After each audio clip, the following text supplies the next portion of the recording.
អ្នកធ្លាប់ឆ្លុះកញ្ចក់ហើយសម្គាល់ឃើញថាត្របកភ្នែករបស់អ្នកមានភាពយាធ្លាក់ឬទេ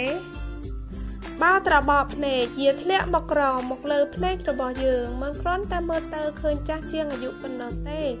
ប៉ុន្តែថែមទាំងធ្វើឲ្យមុខយើងមើលទៅអាក្រក់ទៀតផងតាមស្ថិតិបានបង្ហាញថាជារៀងរាល់ឆ្នាំនៅជុំវិញពិភពលោកមនុស្សទាំងប្រុសទាំងស្រីបានធ្វើការវះកាត់ដើម្បី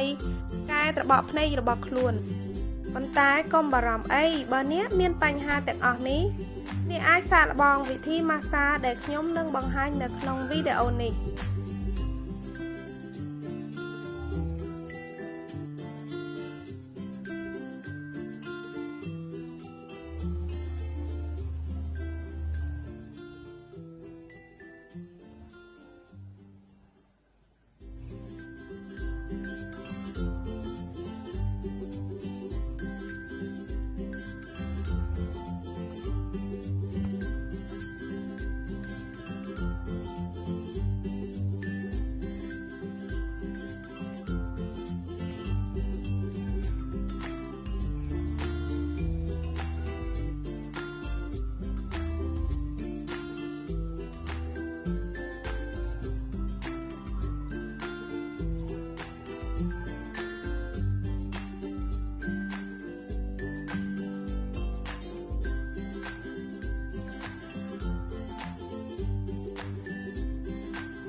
សូមអនុវត្តនៅវិធីដែលខ្ញុំបានបង្ហាញនៅក្នុងវីដេអូនេះ